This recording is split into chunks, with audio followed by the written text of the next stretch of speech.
గలతీయులకు రాసిన పత్రిక 5వ అధ్యాయము 15వ వచనం చదువు. అయితే మీరు బాగా ఇంకొకసారి చెప్తాను. బైబిల్ ఉన్న వాళ్ళందరూ దీన్ని గలతీయులకు రాసిన పత్రిక 5వ అధ్యాయం 15వ వచనం. అయితే మీరు ఒకరినొకడు కరుచుకొని భక్షించిన ఎడల మీరు ఒకని వలన ఒకడు బొత్తిగా నశించిపోదిరేమో చూచుకున్నది. ప్రైజ్ లార్డ్, హల్లెలూయా. ఇంకొకసారి చదివిపిస్తాను. మీలో ఒకరు చదవండి. అయితే మీరు ఒకరినొకడు కరుచుకొని భక్షించిన ఎడల మీరు ఒకరి వలన ఒకడు బొత్తిగా ఇక్కడ మరి దేవుని వాక్యం సెలవిస్తుంది. ఏమని సెలవిస్తుందంటే, యేసు ప్రభు చెప్పినటువంటి మాట, పాత నిబంధనలు ధర్మశాస్త్రం ప్రకారం చెప్పినటువంటి మాట ఏంటంటే, మనం ఎప్పుడినటువంటి మాట, నిన్ను వల్లే నీ పొరుగు వారిని ప్రేమించు అనేటువంటి మాట విని, నిన్ను వల్లే నీ పొరుగు వారిని ప్రేమించు. అయితే ఇప్పుడు దేవులారా, ఇక్కడ అపోస్తుడైనటువంటి పౌలు గలతీ సంఘానికి తెలియజేస్తున్నాడు.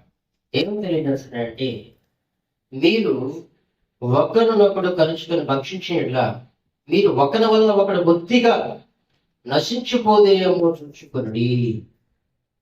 అంటే ఇక్కడ ఇప్పుడు ఏం పెట్టారా అర్థం ఏంటంటే,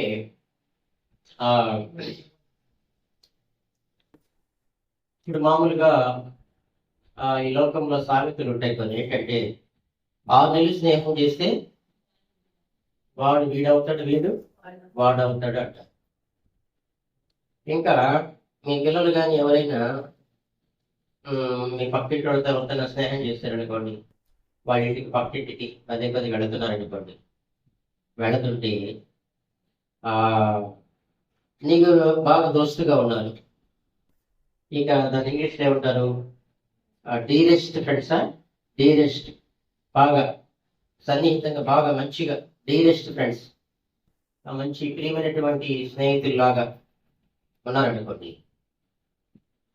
సరే, మన ఆంటీవో కదా, మన పక్క ఆంటీ కదా, మన సహోదరుడే కదా, మన సహోదరే కదా అనేటువంటి భావంతో మనం ఏం చేస్తామంటే అలాగా సన్నిహితంగా ఉంటాం. అయితే ఇప్పుడు ఏం పెట్టారా, అదే ఒకసారి మీ కుమార్తె కానీ లేక మీ బాబు కానీ, అమ్మా నేను మీకు చెప్పకుండా, ఎంత డీరెస్ట్గా ఉన్నా కానీ నేను చెప్పకుండా ఆంటీ రమ్మని నేను వెళ్ళాను, బజార్ దాకా నా బాబు అని చెప్పి దాకా వెళ్ళాను, లేదా మీ పాప ఏదో డ్రెస్ తీసుకోవాలని చెప్పి వెళ్ళాను మా నాన్న అన్నారు అనుకోండి. అన్నప్పుడు మీరేం చేస్తారు, ఒకవేళ ఒకసారి ఎంత డీరెస్ట్గా ఉన్నా కానీ ఒకసారి మీ బాబుని కానీ మీ పాపని కానీ ఏం చేస్తారు, ఒకసారి హెచ్చరిస్తారు, మందలిస్తారు. ఇంకా ఎక్కువైతే ఎట్లా అంటారు, పల్లెటూరులో చెప్పాలంటే, అమ్మా అంతొద్దు, నీకు ఎంతొద్దు, అంతొద్దు, ఎంతలో ఉండాలో అంతలే అంటారు. అదే కదా, ఎంతలో ఉండాలో అంతలే. సో ఇక్కడ ఏం పెట్టారు, నిన్ను వల్ల నీ పొరుగు వాళ్ళని ప్రేమించమని చెప్పి ధర్మశాస్త్రము మరి అది ఒక్క మాటలో సంపూర్ణమైనది.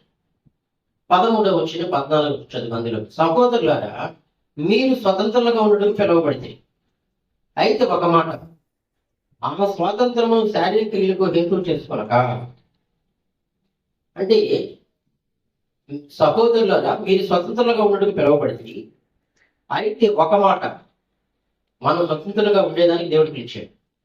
మనం స్వతంత్రంగా ఉండేదానికి ఏం చేశాడు, దేవుడు పిలిచాడు. అయితే అన్నీ కూడా చేయదగినవి కావు, అన్నీ కూడా చేసేవి కావు. ఏది చేయాలో అది చేయాలి, ఎవరితో స్నేహం చేయాలో వారితోనే చేయాలి, ఎవరికి దూరంగా ఉండాలో వారికి దూరంగా ఉండాలి, ఏ పని చేయాలో ఆ పని చేయాలి, ఏ పని చేయకూడదు ఆ పని చేయకూడదు. అయితే దేవుడు సెలవిస్తున్నాడు ఇక్కడ, సహోదరులు మీరు స్వతంత్రంగా ఉండి పిలవబడితే, అయితే ఒక మాట, ఆ స్వాతంత్రమును శారీరక క్రియలు హేతువు చేసుకోనక. ఆ స్వాతంత్రము దేనికి హేతువు చేసుకోనక, శారీరక క్రియలకు హేతువు చేసుకోనక ప్రేమ కలిగిన వారై ఒకరికొకడు దాసులైనడి. ప్రేమ కలిగిన వారై ఒకరికొకడు దాసులైనడి. ప్రైజ్ ది లార్డ్, హల్లెలూయా, హల్లెలూయా. అయితే ఇప్పుడు ఇదేం పెట్టారా, మరొక మాట ఏంటంటే, అంటే ఇప్పుడు మరి అలా కాకుండా ఎలాగండి? ఇప్పుడు ఫర్ ఎగ్జాంపుల్ చూడండి, ఇక్కడ రెండు రకాలైనటువంటి ప్రేమలు ఉంటాయి. ప్రేమలు అంటే ఒకటి దినాల్లో మీకు చెప్పడం జరిగింది. ఒకటి అగాపే ప్రేమ. ఒకటి ప్రేమ, అగాపే ప్రేమ అంటే దేవుని ప్రేమ. అగాపే ప్రేమ నిజమైన ప్రేమ, సత్యమైన ప్రేమ, పవిత్రమైన ప్రేమ, పరిశుద్ధమైన ప్రేమ. అగాపే ప్రేమ ఈ దేవుని ప్రేమ. రెండవ ప్రేమ ప్రియ బిడ్డలారా, శరీర సంబంధమైనటువంటి ప్రేమ. శారీరక ప్రేమ, శరీర సంబంధమైనటువంటి ప్రేమ. అయితే ఈ ప్రేమ ప్రియ బిడ్డలారా, దీన్ని ఏమంటారంటే, ఒకవేళ ప్రియ బిడ్డలారా, మోహంతో కూడినటువంటి ప్రేమ. ఏం ప్రేమ ఇది? మోహంతో కూడినటువంటి ప్రేమ, లేదా శరీర సంబంధమైనటువంటి ప్రేమ. ఇదేంటి కదా, ఇది ఈ శరీర సంబంధమైనటువంటి ఈ ప్రేమకి శారీరక క్రియలకు హేతువు చేసుకొనక మీరు స్వతంత్రంగా ఉండొచ్చు, కానీ ఆ స్వాతంత్రమును శారీరక క్రియలకు హేతువు చేసుకొనక ప్రేమ కలిగిన వారై ఒకరికొకడు దాసులైనడి. మనం ఒకరికొకరికంట మనం ఒకరినొకరు ఏం చేయాలంట? తగ్గించుకోవాలంట, ఒకరినొకరు హెచ్చించుకోవాలంట, ఒకరినొకరు గౌరవించుకోవాలంట, మరి ఒకరినొకరు హెచ్చించుకోవాలంటే. కానీ ఇదేం పెట్టాక అయితే ఏమని సెలవు వస్తుంది ఇక్కడ? అయితే మరి శారీరక హేతువు చేసుకొనక ప్రేమ కలిగిన వారై ఒకరికొకడు దాసులైనడి. మనం ఒకరికొకరు దాసులైన. అలా కాకుండా ఏం పెట్టారా, మనం చూసినట్లయితే మామూలుగా శరీర సంబంధమైన ప్రేమ, మరి మోహంతో కూడినటువంటి ప్రేమ ఎలాంటిదంటే, ఇప్పుడు మామూలుగా ఇద్దరు మామూలుగా చూడండి, ఇదేంటి మోహంతో కూడిన ప్రేమ ఎలా ఉంటుందంటే, ఇక్కడ చూడండి మూలవాక్యం ఏమన్నదంటే, అయితే మీరు ఒకరినొకడు కలుచుకొని భక్షించిన ఎడల మీరు ఒకరి వల్ల ఒకటి బొత్తిగా నశించిపోదురేమో చూచుకునడి. అంటే అంత డైరెక్ట్గా, అంత సన్నిహితంగా అలా ఉన్నారనుకోండి ఏమిటారా, ఏమవుతుందంటే ఇక్కడ మీరు ఒకవేళ ఆ ప్రేమ శారీరక క్రియలకు హేతువు చేసుకుంటుందేమో ఒకవేళ. కాబట్టి మీరు జాగ్రత్తగా ఉండమని చెప్పి అపోస్తలుడైన పౌలు గలతీ సంఘానికి తెలియజేస్తాడు. మామూలుగా శరీర సంబంధమైనటువంటి ప్రేమ ఎలా ఉంటుందంటే ఏం పెట్టారా, మోహంతో కూడినటువంటి ప్రేమ, దాన్ని ఇంగ్లీష్ లో మరి ఏమంటారు? మోహంతో కూడిన ప్రేమ ఏమంటారు చెప్పండి ఎవరైనా వచ్చా? ఎవరేం చెప్తారు? లస్ట్ అంటారు, అంతేనా? లస్ట్. సో ఈ ప్రేమ ఎలాంటిదంటే, ఈ ప్రేమకు ఆ ప్రేమకు ఎలా ఉంటుందంటే ఏం పెట్టారా, మామూలుగా అర్థం చేసుకోండి బాగా. మోహంతో కూడిన ప్రేమ ఎలా ఉంటుందంటే, ఫస్ట్ ఒక రూమ్ లో ఉంటారా, బాయ్ ఫ్రెండ్ కానీ గర్ల్ ఫ్రెండ్ ఒక రూమ్ లో ఉంటారా, రూమ్మేట్ అంటారా? రూమ్మేట్ ఒక రూమ్ లో ఉంటారు కదా, వాళ్ళకి రూమ్మేట్ అండి, అంతే కదా. ఒక రూమ్ లో ఉంటారు roommate, girl friend, boy friend, నా క్లాస్ ఫ్రెండ్, లేకపోతే ఇలా చెప్తుంటారు. సో ఒక రూమ్ లో ఉన్నారనుకోండి, వాళ్ళు బాయ్ ఫ్రెండ్ గర్ల్ ఫ్రెండ్ గా ఉంటే ఈ యొక్క మోహంతో కూడిన ప్రేమ, శరీర సంబంధమైన ప్రేమ ఎలాంటిది మీకు చెప్తున్నా, అర్థం చేసుకుంటారు.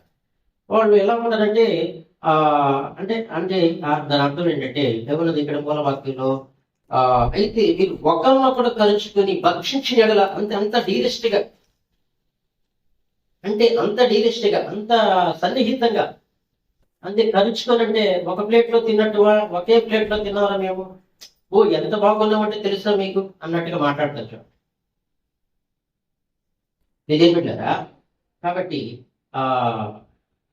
అప్పుడు ఆ ప్రేమ ఎలా ఉంటుందంటే మరి అది మోహంతో ఉండేటువంటి ప్రేమ, శరీర సంబంధమైన ప్రేమ ఎలా ఉంటుందంటే, సో ప్రతిరోజు మాట్లాడాలి, ఫోన్లో మాట్లాడాలి. మరి అవసరమైతే ఏం చేస్తాం, ప్లేట్ లేదంటే మనిద్దరం కలిసి బాయ్ ఫ్రెండ్ అనుకోండి, బాయ్స్ అనుకోండి, లేదా గర్ల్స్ అనుకోండి, లేదా బాయ్ గర్ల్ అనుకోండి, అయినా పర్వాలేదులే మన ఇద్దరం ఒక ప్లేట్లో తిందాము అంటే ఇది ఏ ప్రేమ అంటే ఇది మోహంతో కూడినటువంటి ప్రేమ కలిగి ఉన్నప్పుడు మాత్రం ఏం పెట్టారా ఒకే ప్లేట్లో తింటారు. అదే వాళ్ళిద్దరికి మ్యారేజ్ అయిన తర్వాత ఏం పెట్టారా, మ్యారేజ్ అయిన తర్వాత ఎలా ఉంటుంది అంటే ఏం పెట్టారా, ఎలా ఉంటుందంటే ఇప్పుడు నీ ప్లేట్ వేరు, నా ప్లేట్ వేరు. ఇప్పుడు రోజు మాట్లాడే వారానికి ఒకసారి మాట్లాడతారు. ఇప్పుడు వారానికి ఒకసారి మాట్లాడతారు. మోహంతో కూడినటువంటి ప్రేమ కలిగినప్పుడు, శరీర సంబంధమైనటువంటి ప్రేమ కలిగినప్పుడు ఏం పెట్టారా, రోజు మాట్లాడే ప్రేమ మోహంతో కూడినటువంటి ప్రేమ, అది శరీర సంబంధమైనటువంటి ప్రేమ. ఇదేం పెట్టారా, కాబట్టి ఆ ప్రేమ అది. సో మరి వాళ్ళు ఇప్పుడు ఇదేం పెట్టారా, వాళ్ళు మ్యారేజ్ అయిన తర్వాత మళ్ళీ అప్పుడు ఇదేం పెట్టారు, వాళ్ళు ఎలా ఉంటారంటే ఇక ప్లేట్లో దేనికైనా ఇక మాట్లాడుకోవటం రోజులు పడుద్ది. కారణం ఏంటంటే మీరు ఏం పెట్టారా, అది క్షణికమైనటువంటి ప్రేమ, అపవిత్రమైనటువంటి ప్రేమ, అది మోహంతో కూడిన ప్రేమ, అది శారీరక సంబంధమైనటువంటి ప్రేమ. ఇప్పుడైతే ఇప్పుడు ఏం పెట్టారా, ఇప్పుడు ఆ ప్రేమ కొంచెం చల్లారిపోయింది. కాబట్టి ఇప్పుడు మనం ఎవరికైనా స్నేహం చేసేటప్పుడు మీరు ఒకరినొకరు కలుసుకొని భక్షించినట్లా మీరు ఒకరి వల్ల ఒకటి బొత్తిగా నశించిపోదురేమో చూచుకొనుడి, నశించిపోదురేమో చూచుకోండి. ప్రైజ్లాడు. మరొక వాక్యం చదువుకుందామండి, మరొక వాక్యం చదువుకుందాం దేవుని ఆ వాక్యం నుంచి. చూడండి ఒకసారి. మొదటి కొరింథీయులకు రాసిన పత్రిక 6వ అధ్యాయము, మొదటి కొరింథీయులకు రాసిన పత్రిక 6వ అధ్యాయం. దీని బయట ఉన్నవాడు దీని 6వ అధ్యాయం 17వ వచనం నుండి 20వ వచనం వరకు చదువు. అటువలే ప్రభుతో కలుసుకొని వాడు, ప్రైజ్ లార్డ్, హల్లెలూయా. అటువలే ప్రభుతో కలుసుకొని వాడు ఆయన ఏమైనాడంటమా, ఏకాత్మైనాడు. ఇందాక ప్రతి ఏం పెట్టారా, శరీరము కలుసుకుంటే ఒకవేళ వాళ్ళు నశించిపోదురేమో చూచుకుని జాగ్రత్త పడమని దేవుడు మాట్లాడాడు. ఇక్కడ ప్రతి ఏమిటి పెట్టారా, అటువలే ప్రభుతో కలుసుకునేవాడు, అటువలే ప్రభుతో కలుసుకునేవాడు ఆయనతో ఏకాత్మ అయినాడు, ఆయనతో ఏకాత్మ అయినాడు. తర్వాత జాగ్రత్తమునకు దూరముగా పారిపోవుడి, జాగ్రత్తమునకు దూరముగా పారిపోవుడి. ప్రైజ్ లార్డ్, హల్లెలూయా. జాగ్రత్తం అంటే ఇప్పుడు ఏం పెట్టారా, ఒక ఇద్దరు పురుషులు కానీ స్త్రీలు కానీ వివాహము కాకముందే చేసేటువంటి పాపాన్ని జాగ్రత్తం అంటారు. ఈ జాగ్రత్తమానికంట ఏం చేయాలంట, దూరముగా పారిపోవుడి. మనుషులు చేయి ప్రతి పాపమును దేహమునకు వెలుపుల ఉన్నది, కానీ జాగ్రత్తం చేయబడి తన సొంత శరీరమునకు హానికరముగా పాపము చేయించున్నాడు. మీ దేహము దేవుని వలన మీకు అనుగ్రహింపబడి మీలోనున్న పరిశుద్ధాత్మక ఆలమైనదని మీరు ఎరుగరా. మీరు మీ సొత్తు కాదు, విలువ పెట్టి కొనబడిన వారు గనుక మీ దేహముతో దేవుని మహిమపరచుడి. Praise the lord, hallelujah, hallelujah. Bible గ్రంథంలో మనం చూస్తే ఏం పెట్టారు, ఒక వ్యక్తి మనకు కనబడతాడు. ఆ వ్యక్తి యవనస్తుడు. ఆ వ్యక్తి ఎవరంటే యవనస్తుడు. ఆయన పేరు ఏసే. ఏం పేరు ఆయన పేరు? ఏసే. ఏసేపు అయితే ఏం పెట్టారా, ఆయనకి యవన ప్రాయంలో ఒక భయంకరమైనటువంటి శోధన వచ్చింది. యవన ప్రాయానికి ఒక భయంకరమైనటువంటి శోధన వచ్చింది. ఆ శోధన ఏం పెట్టారా, తప్పించబడాలంటే మామూలుగా నువ్వు నేను యేసేపులాగా తప్పించబడాలంటే, ఆ శోధన నుంచి మనం తప్పించబడాలంటే మనము ఏం చేయాలంటే, యేసేపు ఎలా తప్పించబడ్డాడంటే, యేసేపు ఏం పెట్టారా, యేసేపు పట్ల దేవునికి ఒక దైవ ప్రణాళిక ఉంది, దైవ ఉద్దేశం ఉంది, ఆ దేవుని యొక్క సంకల్పం. ఆ సంకల్పాన్ని ఏం పెట్టారా, ఆ సంకల్పాన్ని సాతానుడు మరి తారుమారు చేయాలని చెప్పి ఎన్నో ప్రయత్నాలు చేశాడు. కానీ ఏసేపు మరి భయంకరమైన యవన ప్రాంతంలో భయంకరమైనటువంటి శోధన వచ్చినా కానీ దాన్ని తప్పించుకునే దానికి ఏం చేయబడ్డాడంటే, ఆయన ఏం పెట్టారా, ఒక బలమైనటువంటి వాక్యమైన పునాది మీద తన జీవితాన్ని కట్టబడింది. Praise lord. హల్లెలూయా, హల్లెలూయా. ఒక బలమైనటువంటి వాక్యమనే పునాది మీద యేసేపు జీవితం కట్టబడింది. యేసేపు జీవితం కట్టబడింది. Praise lord. హల్లెలూయా. ఏంటంటే ఇప్పుడు చూడండి, బలమైనటువంటి పునాది అంటే ఇప్పుడు చూడండి, కొన్ని ఇప్పుడు కొత్తల్లో కొంతమంది నెల్లూరు బ్రిడ్జి ఉంది, ఎక్కడ తెలుసా? కొత్త బ్రిడ్జి మీద వేరెవరన్నా? కొత్త బ్రిడ్జికి నెల్లూరు బ్రిడ్జి వేరా? దేవునికి స్తోత్రం చెప్పండి ఒకసారి. హల్లెలూయా. ఒకసారి చెప్పండి, ఎవరు నెల్లూరు బ్రిడ్జికి, కొత్త బ్రిడ్జికి? ఏమా ఇంకేమి బాలేదా? ఓకే. సో అది ఓపెన్ చేసిన తర్వాత ఏమిటా, చాలా మంది సెల్ఫీలు, ఫోటోలు తీసుకోవటం, ఆ నీళ్లు, ఆ నైట్ చేయబడి మేము బాత్రూమ్ వచ్చినాం అనేది కూడా చల్లగా అక్కడే ఉంటారు. ఇప్పుడు ఎండల్లో కూడా నీళ్లు బారుతుంటాయి కాబట్టి చల్లగా ఉంటారు. సో ఇది ఏమిటా, ఎందుకు చెప్తాను వద్ద ఉద్దేశం ఎందుకు చెప్తానంటే, ఆ బ్రిడ్జి మీద లారీలు, ట్రాక్టర్లు పోతాయి. లారీలు, ట్రాక్టర్లు పోతాయి. పరిసరా ఆఫీస్ ఇది కట్టి ఏదో పెట్టేసి ఏ వాహనాలు కావాలో అంత వాహనాలకి దానికి ఇచ్చేది. ఎందుకంటే దాని పునాదిని బట్టి, ఏ వాహనం వెళ్ళాలో దాని పునాదిని బట్టి వెహికల్స్ మాత్రమే పోతాయి, లేదా కార్లు మాత్రమే వెళతాయి. వెహికల్స్ అంటే 2 వీలర్ వెహికల్ కానీ, కార్లు కానీ, ఇలాంటి దాని పునాది తగినట్టు అక్కడ ఆ బ్రిడ్జి మీద వాహనాలు వెళ్ళేటట్టు చేశారట. అదేవిధంగా ఇప్పుడు ఇదేం పెట్టారా, నువ్వు వాక్యం అనే పునాదిని బట్టి నువ్వు శోధన అధిగమిస్తావు. వాక్యం అనే పునాదిని బట్టి నువ్వు శోధన అధిగమిస్తావు. వాక్యం అనే పునాది లేకపోతే శోధనలో పడిపోతావు. మొట్టమొదటిగా ఇదేం పెట్టారా, యవనస్తుడైనటువంటి యేసేపుకి యవన ప్రాయంలో ఒక భయంకరమైన శోధన వచ్చింది. ఏంటమ్మా ఏ శోధన? భయంకరమైనటువంటి శోధన. ఏంటి ఆ శోధన అంటే ఇదేం పెట్టారా, మీకు తెలిసిన విషయాలు. ఆదికాండము 39 తీసి పెట్టండి. ఆదికాండం 39 తీసి పెట్టండి. 8వ వచనం నుండి 10వ వచనం వరకు మనం చదువుకున్నట్లయితే, 8వ వచనం నుండి 10వ వచనం వరకు మనం చదువుకున్నట్లయితే, ఇక్కడ యేసేపుతో ఇప్పుడు ఇదేం పెట్టారా, యేసేపుతో ఇప్పుడు ఇదేం పెట్టారా, స్త్రీ మాట్లాడు. యేసేపుతో ఎవరు మాట్లాడుతున్నారంటే పోతీఫర్ భార్య మాట్లాడుతుంది. ఎవరు మాట్లాడుతున్నారండి? పోతీఫర్ భార్య మాట్లాడుతుంది. ఎప్పుడెప్పుడు మాట్లాడుతుంది?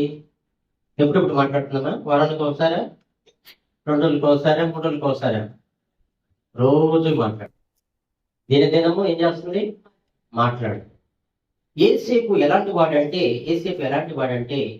ఆయనంట ఎలాంటి వాడంట? సుందరుడు, రూపవంతుడంట. ఏమిటా? రూపవంతుడు, సుందరుడంట, అందగాడంట. ఈయనంట ఇదేం పెట్టారా, ఈయన వైపు చూసి నాతో శయనించమని చెప్పి రోజు ఏం చేస్తుందంటే ఈవిడ విసిగిస్తుందంట, బాధపడుతుందంట. అయితే యేసేపు ఏం చేస్తున్నాడంటే ఇదేం పెట్టారా, యేసేపు ఏం చేస్తున్నాడంటే ఆమెతో మాట్లాడిన వాడు కాదంట.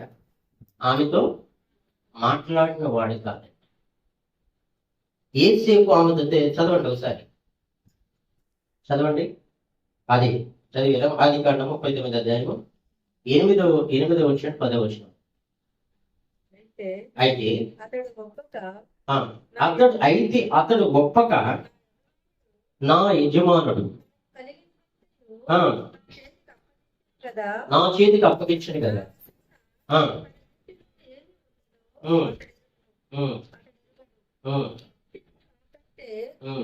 పైవాడు ఎవడునూ లేడు. అతని భార్యమైనందున నిన్ను తప్ప మరి దేనిని నాకు అప్పగింపక ఉండలేదు. కాబట్టి నేనెట్లు ఇంత ఘోరమైన దుష్కార్యము చేసి దేవునికి విరోధముగా పాపము కట్టుకొందునని తన యజమాని భార్యతో అనెను. దినదినము ఆమె యేసేపుతో మాట్లాడుతుండెను, కానీ ఆమెతో ముట్టకైనను ఆమె మాట విన్నవాడు కాడు. అట్లుండగా ఒకనాడు అతడు తన పని మీద ఇంటి లోపలికి వెళ్ళినప్పుడు ఇంటి మనుషులుగా ఎవరునో అక్కడ లేరు. అప్పుడు ఆమె అతని వస్త్రం పట్టుకొని చాలండి ఎంతవరకు 10 వచనం వరకు చాలు. సో ఇక్కడ ఏం పెట్టారా బైబిల్ గ్రంథంలో మనం చూస్తే 8వ వచనం మనం చూస్తే, అయితే అతడు అతడు ఒప్పక, ఆమె మాట్లాడుతుంది కానీ, యోసేపు మీద కన్నేసింది కానీ, తనతో శయనించమని చెప్పింది కానీ, అయితే అతడు ఒప్పక నా యజమాను తనకు కలిగిందంతయు నా చేతికి అప్పగించాను కదా. అంటే యేసు ప్రభువుని నమ్ముకున్న తర్వాత మనకు స్వాతంత్రత కాలం. నాకు చెప్పానుగా మీకు, స్వాతంత్ర కాలం. ఏది చేయాలో, ఏది చేయకూడదు, ఎవరితో స్నేహం చేయాలి, ఎవరితో స్నేహం చేయకూడదు. ఈ వ్యక్తి యోసేపు దేవుడు ఎవరంటే, ఒక ఇంట్లో ఒక దాసుడి, ఒక బానిస, ఒక దాసుడు, ఒక బానిస. అయితే బానిసైనటువంటి వ్యక్తి యజమానురాలు చెప్పినట్లుగా వినాలి. యజమానురాలు చెప్పినట్లుగా ఏం చేయాలి? వినాలి. అయితే ఇతడంట ఒప్పక, అతడు ఒప్పక నా యజమానుడు తనకు కలిగినందుకు నా చేతికి అప్పగించను కదా, నా వశ్యమున తన ఇంటిలో ఏమి ఉన్నదో అతడు ఎరుగుడు. అంటే ఆయన ఏముందో ఏమి లేదో తెలియ, మామూలుగా ఏం చేస్తారు, ఎవరికైనా అప్పగించామనుకోండి, ఇంట్లో పని అప్పగించామనుకోండి, వాడు ఊరికి వెళ్ళిపోయారు. అమ్మా ఇక్కడ ఉన్నటువంటి ఆ గొడ్డలు ఎక్కడిపోయింది, గొడ్డలు ఉన్నది కదా, గొడ్డలు ఎక్కడైపోయింది, ఇక్కడ మామూలు సహజంగా ఇక్కడ ఒక గంగాళం ఉండింది కదా, గంగాళం లేదు, కనబడలేదు. ఆయన చూసుకునేవాడు కాదంట, విచారించేవాడు కాదంట. ఆయన పని ఏంటంట, భోజనం చేసి వెళ్ళేవాడంట, భోజనం చేసి వెళ్ళేవాడంట. అంటే యోసేపు మీద అంత నమ్మకం, యోసేపు మీద అంత నమ్మకం. చూడండి, ఇది ఇంకా మీకు ఎక్కువగా చెప్పాలంటే, యోసేపు ఎక్కడ అడుగు పెడితే అక్కడ ఆశీర్వాదం. చెరసాలలోకి వెళ్ళినా అక్కడ ఆశీర్వాదం. మరి పోతీఫర్ ఇంట్లోకి వెళ్ళినా అక్కడ ఆశీర్వాదం. ఎక్కడికి వెళ్ళినా ఆశీర్వాదం. కాబట్టి ఇదేం పెట్టలేదా, యోసేపు దేవుని ఎందుకు భయభక్తులు కలిగిన వాడు కాబట్టి, యోసేపు ఫలించుడు కొమ్మ కాబట్టి ఇదేం పెట్టలేదా, యోసేపు ఏం చేస్తున్నాడంటే అక్కడ మామూలు యవనస్తుడండి. అంటే భయంకరమైన శోధన వచ్చిందంటే ఏంటంటే, భయంకరమైన శోధన అంటే ఎలాంటిదంటే, ఒంటరిగా ఉన్నాడు ఇంట్లో. ఏంటమ్మా, ఇంట్లో ఒంటరిగా ఉన్నాడు. ఆమె ఒక్కటే ఉంది. అయితే ప్రతిదినము ఆయనతో మాట్లాడుతుంది. ఈయన మాత్రం ఆమెతో మాట్లాడినటువంటి వాడు కాదు. Praise the lord. Hallelujah, hallelujah. చూడండి ఇక్కడ ప్రియదేవులారా, నా వస్తున్న తన ఇంట్లో ఏమున్నదో అతడు ఎరుగుడు, ఈ ఇంట్లో నాకంటే పైవాడు ఎవడనూ లేడు. నీవు అతని భార్యమైనందున నిన్ను తప్ప మరి దేనిని నాకు అప్పగింపక ఉండలేదు, దేని నాకు అప్పగింపక ఉండలేదు. కాబట్టి నేనెట్లు ఇంత ఘోరమైన దుష్కారం చేసి దేవునికి విరోధముగా పాపం కట్టుకుందనని తన యజమాని భార్యతో అనెను. దినదినము ఆమె యేసేపుతో మాట్లాడుచుండెను. కానీ అతడు ఆమెతో శయనించుటకైను ఆమెతో నుండుటకైను ఆమె మాట విన్నవాడు కాడు. Praise the lord. Hallelujah, hallelujah. Potiphar ఇంట్లోకి వెళ్ళి భోజనం చేసి వచ్చేసేవాడు.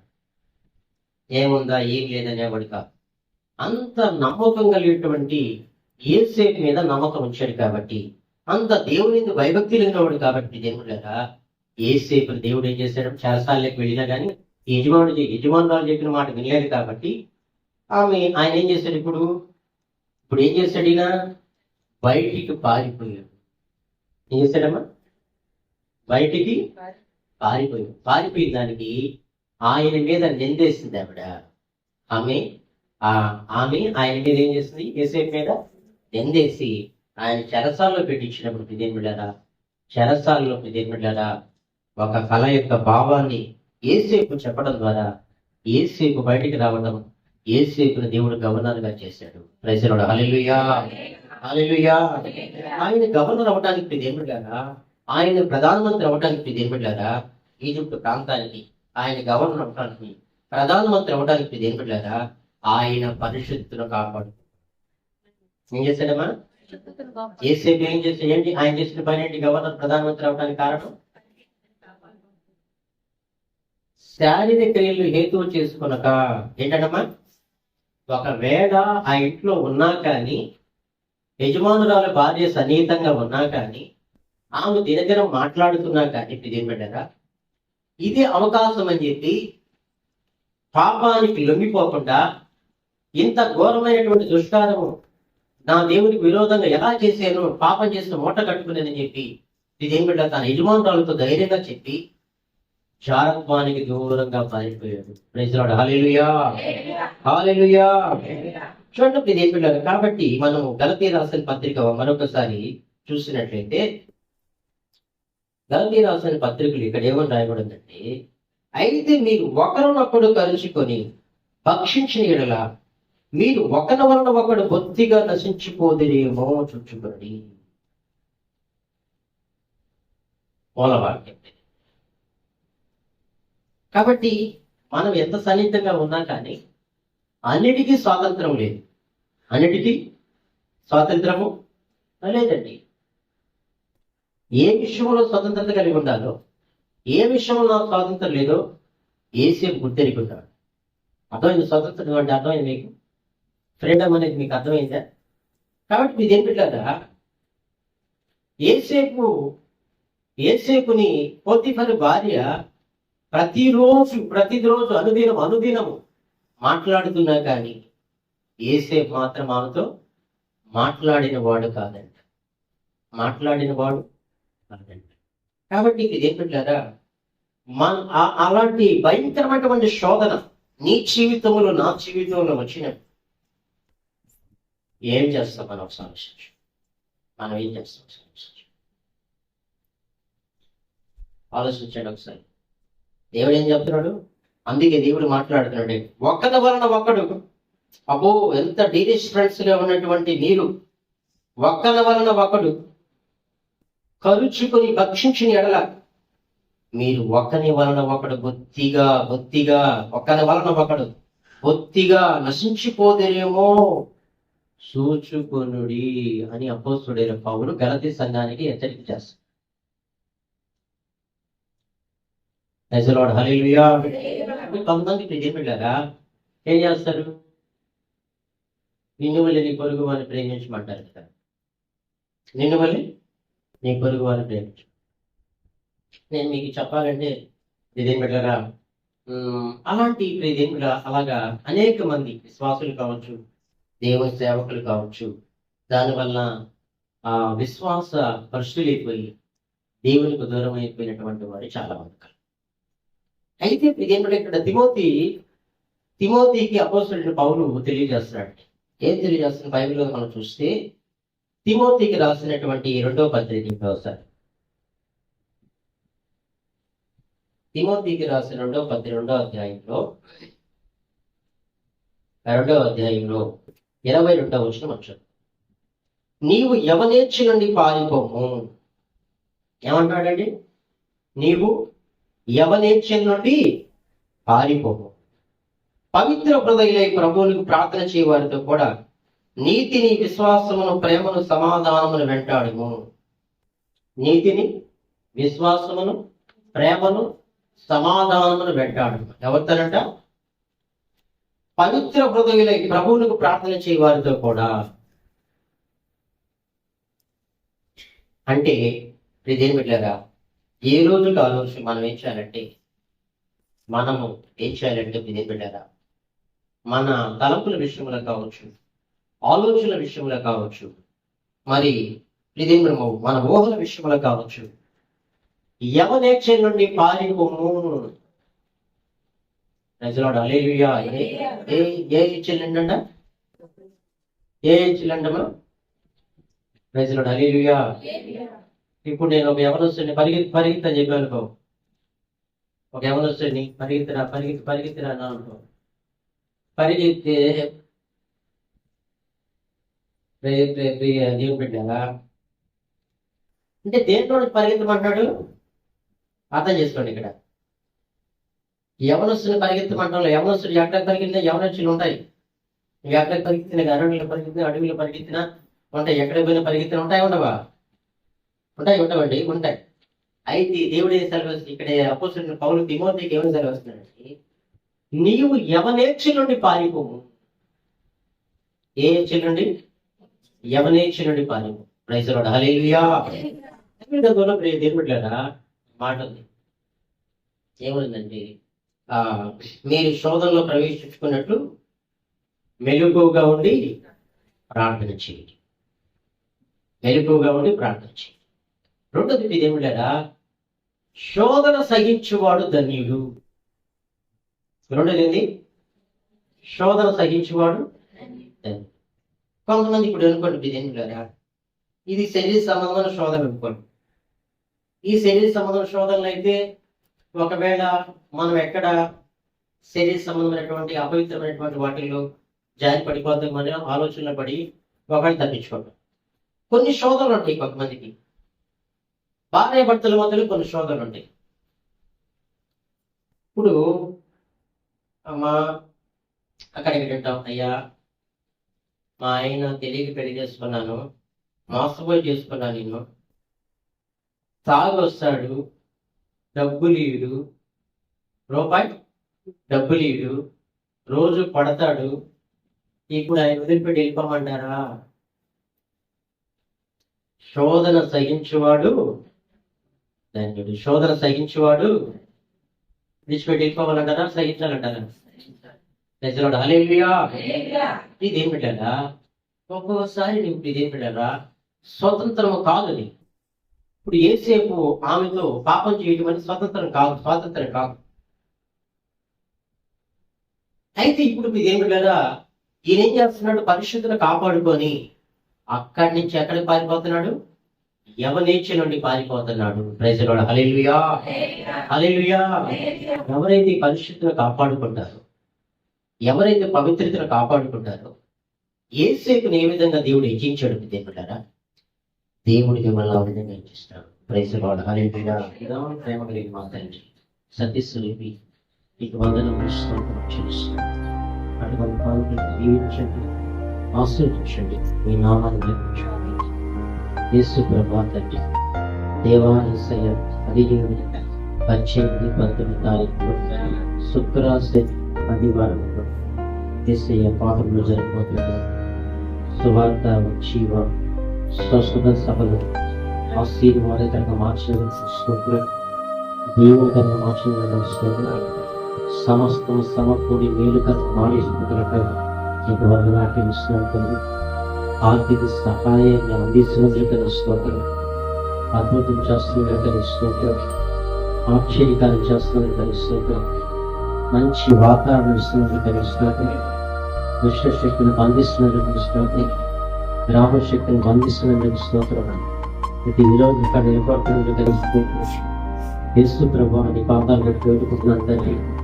యేసయ్య ఈ శనివారం జరిగిపోతున్నటువంటి అన్నాంతంలో శనివారం జరిగిపోతున్న ఉపవాస ప్రార్థన కొడుకుని బట్టి స్తోత్రం. నీకే మహిమార్థంగా ఆశీర్వాదం జరిగించండి. నీకే కృతజ్ఞతాస్తులు చెల్లిస్తున్నాను. యేసు నామమున అడుగుతున్నాను తండ్రి. ఆమేన్. నా తండ్రి స్పష్టమై పరిశుద్ధుడు, నా ప్రాణమా యెహోవా ఆయన చేసిన ఉపకారం కలిగినప్పుడు నా ప్రాణాన్ని పోవచ్చు. మన తండ్రి దేవుని ప్రేమ, వాళ్ళని యేసుక్రీస్తు కృప, పరిశుద్ధ దేవుని సహవాసం మనకును సకల పరిశుద్ధులకు ఆయన కృప సదాకాలం తోడైంది నడిపించి, ఆయన ప్రేమలో విశ్వాసమందు నీతిని విశ్వాస సమాధానము వెంటాడుగాక. ఆమేన్. హల్లెలూయా. హల్లెలూయా.